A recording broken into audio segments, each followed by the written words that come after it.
Previously on this podcast. We are celebrating the 20th anniversary of Memory Alpha. Hello, I'm Dan. I'm Harry. Jan and me both started the German Memory Alpha. Dan and Harry started the original. Where did you get the information about that? It was from the encyclopedia and from the episodes. Flair is where that's kind of the nexus point, because that's when Harry brought up the idea. Credits for Memory Alpha. And I know that Mike Sussman was contributing materials towards the last season of Enterprise. Yeah, I think that was one of the first times someone from actual Star Trek noticed us. And the email subject literally said, from Simon Pegg. The email was describing how he'd been using it for all of the references. And now the continuation. And you know, we'd already known that he was co-writing the movie, but the email was describing how he'd been using it for all of the references, to make sure that everything kind of fit in, even though it was a different universe, different timeline, I should say. But it was still keeping it consistent with, names and places and technology. And then he was asking for us to contribute to an idea that he had for an element in the story. Did you know the name of the movie? I think later on it was released as Star Trek Beyond. Yes, no name was mentioned. But what was kind of funny, we had to sign a document. Yes, of course. Non-disclosure agreement. Non-disclosure on penalty of losing our jobs with the movie or something. Okay. Yeah. And that actually had a code name for the movie. I don't really remember something. I don't remember. You have to double check your NDA, not that you lose your job. I might still lose industry. my job. Please censor this part of the. That was kind of funny. He gave us some description of what they needed or what role the element played in the movie that they wanted a name for and a little bit of background. So I think we hashed it out in a few hours. It was just a few hours. I mean, he was basically what Simon Pegg was asking for was a unique Vulcan mineral that they could detect by sensors. And that was about all he gave us. But he needed a name and he wanted some technical qualities about it. So Harry had the idea of the technical aspects of it, as I remember. Yeah, the first thing I thought about was, Vulcans and some kind of radioactive element. So the first thing I thought of was their history of the time of awakening with basically nuclear war. And then I started researching that a little bit, and it turned out that people actually made jewelry from radioactive glass from the Trinity explosions in the 50s. So it was a real thing that happened. In the 1950s in the US, they exploded one or more nukes in the desert, and the sand turned to glass. And before people really understood how dangerous that is, at least some of that was sold as jewelry. So, I mean, if you Star Trekify that into, it's radioactive with some kind of signature that's specific to Vulcan. And of course, Starship sensors can track that over distances. That was my idea about it. How did you communicate, basically? Is that in a chat or on the phone, or how did you do it? I think it was a whole lot of frantic emails back and forth. It was a lot of emails. Yeah, and then you came up with the name, I think, from... Yeah, I was looking at a bunch of different websites that had Vulcan information on them, different names. Some of them were official names. I definitely checked Memory Alpha for some of the Vulcan words that were used, especially from the episode Amok Time. And from there, came up with some different ideas, some of them short, some of them longer. I remember there was one that was there were at least 2 hyphens in the name, because I was thinking of Kunut Kalifi, but that was definitely a little too long. So gradually we kind of worked back and forth, came up with a list of ideas, but the top of the list was the name Volkaya. No, it was just between the two of us. We definitely were using other resources for the list. And so I think the word Vokal was a Vulcan word for like remember or something. And so we were kind of developing that into saying, well, maybe we have like a memory stone or something like that. Yeah. I think the second half was something like Mount Selea, something mountain-like. Yeah. Vokal Haya maybe was where we were going to it, and then we shortened it further. Yeah. And in retrospect, a memory stone is a great gift to give to your girlfriend, as long as she doesn't know it's a tracking device. Yeah, I think that was the purpose in the movie, was it? Yeah. And that was, and we didn't know anything about that. We didn't know that it was, Uhura's necklace. We didn't know any of the context about why they were tracking it or who was using the material or who had it. We knew nothing of that until we saw the movie.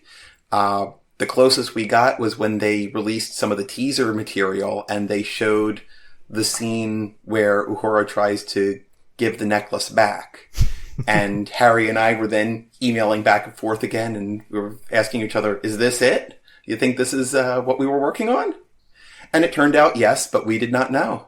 You met Simon Pegg at the premiere of the movie? I did, yes. So we got an invitation only 10 days before the premiere. Okay. So it was very, very short notice to go out to San Diego to watch the movie. And basically some people at Paramount had seen, because Simon Pegg did give some interviews. He'd been talking in general terms about referencing Memory Alpha. And so they found out about it and somebody decided to invite us. I was sure I couldn't, make it because of my job. I already had my schedule for that week. But I had some amazing coworkers and managers at the store, and they said, "Yeah, we can make this work." So I was able to go. Mm-hmm. And Harry, I don't know if you even had the remote consideration of being able to go. No, very briefly, but it was too short notice and way too expensive. Yeah, the plane tickets and so on. Yeah, but I would have given up my job to go there if it wasn't that expensive. I have to go. Bye. Yeah. But no, sadly, it didn't work out that way. But I was, I think, via Skype. But yeah, when you said you couldn't go, I thought, we've got Skype, we've got FaceTime. I can do something from the phone. So I said, at the very least, had to make sure that you were there for that. Yeah. For me, it was 4:00 in the morning on the red carpet. And then afterwards, I had to go to work. But you slept that night before, or? Somewhat, yeah. But for you had the whole day there, or an evening, or? Yes, yeah. We flew out the day before. I had a friend come with me, so we flew out the day before, and then because it was 7 p.m. or so on the west coast of U.S. and hanging out on the red carpet with a couple of the folks from Wikia, which was the name at the time. It was Wikicities, then it was Wikia, then it was Fandom. They've gone through a couple of iterations over the years. And then watching the parade of all of the stars and producers going by. And Simon Pegg was one of the last. And we had, 5 minutes? Mm-hmm. Yeah. But it was a great conversation just to meet him and talk for a couple of minutes and catch up, and then got to see the movie. Did you ask him why he asked you, both of you, for the plot device or for the name of the thing? He did say in the original email that it was kind of a thank you gesture in a way to kind of recognize the fan contribution. The one thing that we didn't get any direct input as to, because our names did appear in the credits. If I'd had any input, I would have said, could you put Memory Alpha in there also? So I do consider it just as a representative of all the other contributors, because it's not just, that one name that we contributed to the, to the movie, but all of the other references and materials that he included. But somewhere along the way, I guess somebody's, either didn't think of or wasn't able to put in the name of the website. I think that was actually maybe a year later that we got any kind of confirmation that it was actually happening, or So I think in the meantime, I would have also liked to have seen Memory Alpha there, because of course we just started this, and then all the other people made Memory Alpha. How long did you stay active on Memory Alpha?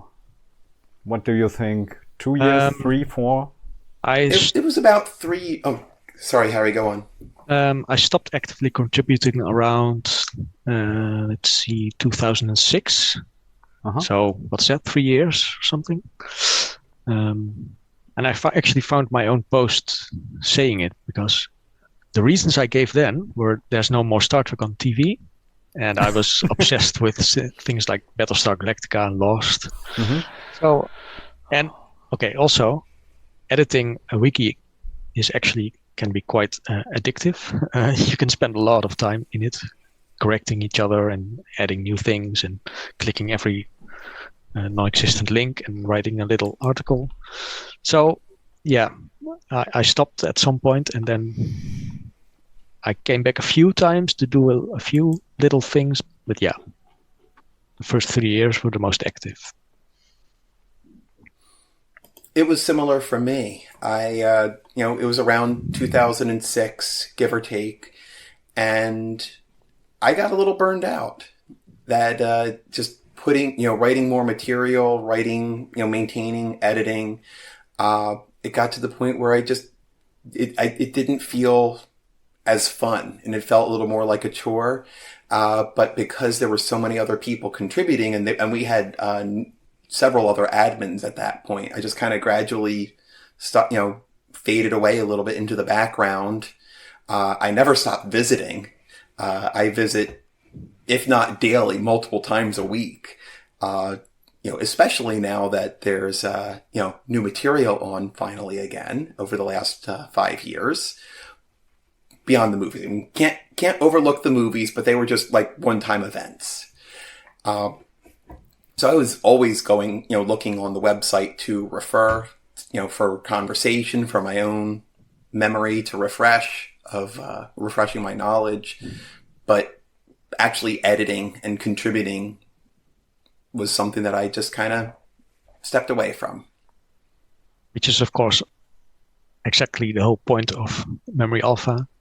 People get sick of it or find new hobbies, and then someone else probably takes over, because, Star Trek fans are very meticulous about their fandom. So there will always be someone wanting to make lists of things, I think. I also had to look it up. So it was also around 2006, 2007. Back then I moved, and I just didn't have time. I just finished my bachelor degree back then, and also Star Trek didn't have so much role or place in my life anymore at that time. But so similar to Dan and Harry. Plus, I think back then there was also the event where they had the auction of all the background material, and I think this also started whole new discussion, because we as the fans finally had access to all this material and no longer had to rely on the books. I don't know if I mix it up right now, but that was controversial, I remember. You're referring to the Christie's auction, right, Jan? Yes, exactly. Yeah, and I remember that there was a discussion about the Picard Family album, where we finally saw all this stuff, and then stuff was put in there and removed, and we had added wars and all of those tiny details that were way too small to see on the screen, but now we had pictures of the props. Exactly. Yeah. And it's nice to have a lot more of that these days with the new series where producers are able to share in the moment. I know that it's kind of a mixed blessing in a way, but I remember last year with season two of Picard. No recent spoilers, but there was the massive fleet, and within a day or two, one of the producers was publishing, the names of the ships and their registry numbers and their classes, and we were seeing pictures. And I still have memories of meticulously assembling the ships of Wolf 359, cataloging and trying to reverse engineer what did the original ship look like before it was wrecked. Now all that material is at our fingertips on social media within a couple of days. And on one hand, it's great to be able to catalog all that. On the other hand, having, we kind of lose the opportunity to do a little bit of our own original research there. Exactly. So I saw the exact very post, and I was also shocked. Okay, I remember the Wolf research project. I was not involved, but it was amazing what was put together as a joint research project there. Yeah. And now just producer puts up the picture. Yeah. Marked. Or you can just ask them these days on social media, and they will probably tell you. Yeah. Yeah, I do remember, Wolf 359, especially the secrecy around the pictures. Like, here's a study model on a coffee cup. Don't share this picture, but this is what we used. Yeah, that was a different time. Yeah. But actually, if you ask people, at least that is my experience, they are quite open to it. So I also had a look, and my first article was this Xinti article from the animated series. Back at that time, there were rumors that the Xinti were supposed to be in season 5 of Star Trek Enterprise. There were pictures floating around. I tracked down the guy who made this, and he was quite open with the material. He wanted to have it in there, actually. It's also a nice feeling to see that the production team cares about the fans. That is probably what also kept me that long with Star Trek. I was always wondering when we would receive a cease and desist letter from, I think, Paramount at this time. For the pictures we included in Memory Alpha was always a little on the careful side, for including more pictures than necessary. But I think Paramount never came up with the cease and desist, or with some lawyers, did they? I have to give them a lot of credit that, at least just observing from other fandoms, I know there have been some companies that are very particular about that. And I think that they seem to recognize, the benefit of having this material. I've always wondered why StarTrek.com, the official website, might not have had, so much more. Memory Alpha maybe could have been some part of that at some point. Except, and they did have their own databases, but they were very abbreviated and not even as complete as the paper encyclopedias. But that just kind of demonstrates the reason why Memory Alpha was created. It's too much work for any one person or even one company if you're throwing resources out at it, because then they have to spend the money to pay the people to do it. And then there becomes the question of ownership, who owns the text and everything. I think it's great that they're able to do that, and they've been able to take a hands-off approach. Combine that with the fact that the producers are pretty much all fans, because Star Trek has had such a long-term, influence on society that, pretty much everybody who works for it is a fan of the show in some way. And we can all be fans for different reasons. We all love our different series. We all love our different characters.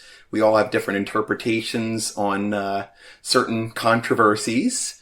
But at the same time, we all know why we love to do this. And getting those, contributions from from the producers so that they can create and provide, and share material with the fans.